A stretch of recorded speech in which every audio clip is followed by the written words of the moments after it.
Bonjour tout le monde, bienvenue à la partie 12, programmation assembleur, et aujourd'hui on va couvrir les différents modes d'adressage. Alors je vais commencer par une définition. On peut parler d'adressage direct et d'adressage indirect quand on parle de la programmation en assembleur. Alors l'assemblage direct, c'est quand l'adresse de la destination suit l'instruction. Donc dans l'exemple MOV-WF 0x23, voyez-vous, ça veut dire déplacer W vers le registre, vers l'emplacement F, et le 023 ici c'est l'adresse de la case mémoire où on veut déplacer W. Dans l'adressage indirect, la destination dans un registre à fonction spéciale. Okay, alors à ce moment-là, on va écrire l'instruction du style MOV WF INDF. En passant ici, là, M minuscule puis M majuscule, ça c'est vraiment une erreur ici, j'aurais dû mettre un M minuscule. Voyons dans le concret comment on va faire référence au graphique qu'on a utilisé, je pense, dans le premier ou dans le deuxième cours, pour comprendre le déplacement et comment l'adressage direct et indirect fonctionne. Alors, on commence par l'adressage direct, donc c'est ce qu'on a vu à la deuxième leçon, et dans l'exemple qui nous intéresse ici, on fait un MOV WF, donc on déplace W vers l'emplacement mémoire 23. Voyez-vous, le 23 il est ici. Là. Voyez-vous, ça c'est le 2 binaire, ça c'est le 3 binaire, donc c'est 2 et 3 hexadécimales. Alors quand on dit MOV-WF, c'est déplacer le contenu du registre W, donc le contenu du registre de W qui est ici, là, voyez-vous, le contenu du registre W est ici, dans la case mémoire ayant F pour adresse. Donc ça ici, ça devient l'adresse, c'est 23, donc on trouve la case mémoire qui est au numéro 23. Alors 23 ici, c'est l'emplacement de cette mémoire-là, et on prend le contenu de W ici et on le pousse dans cette case-là ici. Alors ça, c'est ce qu'on appelle l'adressage direct. Direct parce que dans notre code binaire ici, la deuxième portion, c'est l'adresse où on veut le déposer. Maintenant, on va regarder qu'est-ce que l'adressage indirect. L'adressage indirect, voyez-vous, dans l'exemple, si j'écris MOV-WF INDF, aussitôt qu'on voit INDF ici, là, on parle d'adressage, d'un mode d'adressage qui est indirect. À ce moment-là, ici, on va dire déplacer le contenu du registre W. Encore une fois, on déplace W, mais cette fois-ci, là, dans la case mémoire dont l'adresse est dans le FSR. Donc ici, là, ce qui suit, c'est non pas l'adresse où on va le déposer, mais plutôt l'adresse du FSR ici. Okay? Le FSR étant un registre à fonction spéciale là, qui est conçu exprès pour l'adressage indirect.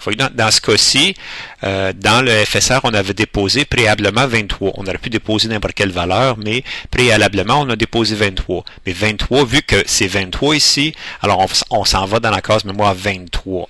Alors, encore une fois, cette instruction-là nous dit de prendre le contenu de W et d'aller le déplacer dans l'adresse mémoire, non pas celle qui est ici, mais dans l'adresse mémoire qui est dans le FSR ici. Puis là, vous vous demandez peut-être pourquoi on veut faire ça, puis pourquoi on fait ça. Je vais vous donner un exemple, puis vous allez comprendre l'utilité de faire le mode d'adressage indirect. Pour l'instant, c'est pas vraiment... ça n'a pas l'air vraiment important, mais je vais rentrer dans les explications, vous allez comprendre le pourquoi de ça. Donc, si on regarde notre registre, nos registres à fonction spéciale, alors on parle du FSR qui est juste ici, là, FSR, dans la case mémoire 04, et on parle de INDF qui va être à la case mémoire 00. Donc, voici maintenant, je vous donne un exemple pour illustrer le pourquoi, puis comment ça devient utile. Supposez que vous avez les constantes là, P1, P2, P3, P4 jusqu'à P16. OK? Ça, c'est des constantes que vous utilisez dans votre programme. Puis, à un moment donné dans le programme, vous voulez mettre la valeur FF dans chacune de ces constantes-là. Alors, ce que vous allez devoir faire, c'est un move. Vous allez commencer par pousser la valeur littérale FF dans W. Puis après ça, vous allez pousser W dans la case mémoire P1. Après ça, vous allez pousser W dans la case mémoire P2. Après ça, dans P3. Après ça, dans P4. Après ça, dans P5. Après ça, dans P6. Là, ainsi de suite. Là, s'il y en a 16 comme ça, 16 fois cette instruction-là. OK. C'est la façon de le faire. Maintenant, avec l'adressage indirect, voici ce qu'on peut faire. Donc, ce que je vous montre ici à droite, c'est qu'est-ce qu'on peut faire qui va donner le même résultat grâce à l'adressage indirect. Alors, ce qu'on commence par faire, c'est de pousser la valeur littérale 23 dans W, puis après ça, on pousse 23 dans le FSR. Je vais vous expliquer tantôt là, pourquoi qu'on a choisi 23 ici, là, comment est-ce qu'on fait pour savoir, parce que 23, ça correspond à l'emplacement où j'ai mon P1. Mais comment j'ai fait pour le trouver, ça, je vais vous l'expliquer dans quelques instants. Là, gardez votre question pour l'instant. On commence par pousser 23 dans notre FSR. OK? Après ça, ce qu'on fait, c'est qu'on pousse la valeur FF dans W, comme on a fait tantôt, la même chose qu'on a fait tantôt ici. Puis après ça, on va faire move W dans F, mais indirect. Fait que là, ce qu'on vient faire, c'est qu'on vient pousser FF dans la case mémoire qui est dans l'FSR, donc 23. Je viens de pousser le W dans 23, donc je viens de pousser FF dans 23. Après ça, ici, voyez-vous, là où ça devient intéressant, là, j'incrémente, donc j'augmente de 1 la valeur de FSR. Donc, mon FSR ici va devenir 24. Là, je fais un bit test ici, savoir si j'ai fait mes 16. Et puis après ça, je reviens ici encore. Fait que là, voyez-vous, je boucle ici. Je boucle dans cette boucle ici, là. Et à chaque fois que j'augmente d'un, donc je vais aller déposer dans 23, après ça dans 24, après ça dans 25, après ça dans 26. P1 est à 23, P2 est à 24, et ainsi de suite. Comment je fais pour savoir ça? Là, ici, la question qu'on se pose, mais comment savoir que l'adresse P1 est égale à 23?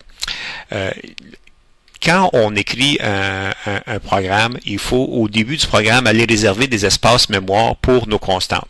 Et ça, normalement, on va utiliser ces plages de mémoire-là ici. L'espace disponible pour les constantes, c'est ici en bas. Voyez-vous, entre 20H puis 7F hexadécimal, il y en a une première plage qui est ici. Alors celle-là, si je peux très très bien l'utiliser. Alors ce que je dois faire, c'est pour réserver cet espace-là, je dois utiliser un code qui fait partie de l'assembleur. Alors ce que je partage avec vous ici, c'est une page qui est tirée du document d'assembleur de microchip. Alors, ce qu'on voit ici, la commande cblock, c'est pas une commande qui est propre au microchip, mais qui est plutôt propre à l'assembleur, au programme assembleur. Si vous n'avez pas eu la chance de le faire, vous allez jeter un coup d'œil dans le PDF microchip assembleur. Il y a toute une série d'instructions. Alors, l'instruction nous dit que ça s'écrit cblock, on écrit nos labels. Après ça, ça finit par un NC. Alors, je vous montre ce que ça doit avoir de l'air. Donc, au tout début du programme, là où il faut définir nos constantes, on vient dire cblock à partir de 0,23. Là, on dit P1, P2, P3 jusqu'à P16, NC. Ce qu'on vient dire ici, là, essentiellement, c'est qu'on vient dire au programme, réserve-moi de l'espace pour mes constantes. OK? Commence à réserver à l'espace 23. OK? Pourquoi l'espace 23? On vient de le voir ici, là, parce qu'on sait qu'à partir de 23, il y a de la place pour ça. Fait qu'on a choisi 23 parce qu'on sait qu'il y a de la place là. Puis on dit mes constantes, c'est P1, P2, P3. Puis entre chacune, il va y avoir une différence. Fait que P1 va être dans la case 23, P2 va être dans la case 24, P3 va être dans la case 25, et ainsi de suite. Puis voyez-vous, les commandes pour faire ça, cblock, juste ici, et puis NC. Okay? Ça, c'est ce qui nous permet de réserver des cases mémoire. Okay? Donc ça, encore une fois, dans mes deux exemples, ça et ça en passant avec ce que j'ai à gauche et à droite, ça fait la même chose. Mais souvenez-vous qu'au tout début du programme, je dois être venu réserver mes espaces ici. OK? Puis quand je réserve les espaces ici, automatiquement, je le sais c'est quoi l'adresse du premier de P1 ici. Fait que c'est pour ça ici que dans mon deuxième code ici, je commence avec 23, je commence à aller pousser FSR dans 23 parce que je le sais que P1, il est à l'emplacement à 23. C'est moi qui l'ai déterminé au tout début du programme. OK? Peut-être ça va faire un petit peu plus de sens quand on va tomber. Puis là, je vais sauter par-dessus ça ici, puis on va tomber, on va aller directement dans MPLABEX, puis on va aller rouler une petite démonstration.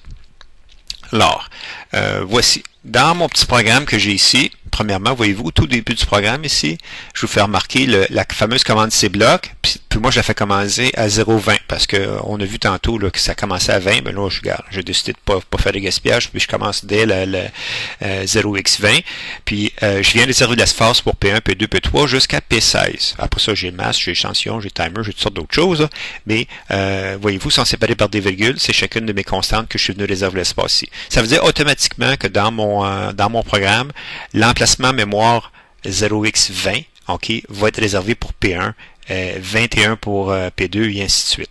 Bon. Après ça, dans mon programme, je commence par venir pousser la valeur 33. J'ai choisi la valeur 33 arbitrairement par la méthode long. OK? Là, j'ai roulé le simulateur, je l'ai arrêté. J'ai en bas ici dans mon Watch Windows les différentes variables. Je vais le faire avancer un à un. Fait que je vais juste cliquer une seule fois ici. Là, voyez-vous, je viens de passer 33 dans mon W, ou le W register ici. La prochaine étape, ça va être de le pousser dans P1. P1 est juste ici. Là. Voyez-vous, présentement, il est à 44, puis je le pousse, il devient 33. Après ça, je viens pousser mon fameux 33 dans P2. P2, présentement, est à 44. J'avance de l'instruction. Bing, vient de passer à 33. Donc ça, c'est par la méthode traditionnelle. Maintenant, par la méthode d'adressage indirect, on va aller jeter un coup d'œil sur les instructions. Voyez-vous ce que j'ai écrit ici? Move littéral de W, donc 20, puis je pousse 20 dans FSR. Souvenez-vous là que ici, quand on réserve l'espace, je l'ai réservé à partir de 20. Donc, je dois faire la même chose ici. Là, je m'en viens pousser 20 dans FSR. Après ça, juste pour faire différent de tantôt, parce qu'ici, je poussais 33. Là, cette fois-ci, je vais pousser 44. Complètement arbitraire, c'est juste pour la démonstration.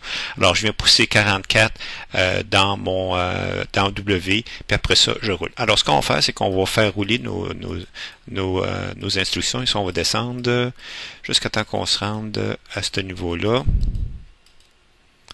OK, donc la première chose qu'on fait, c'est qu'on pousse 20 dans W. Alors j'avance d'une instruction.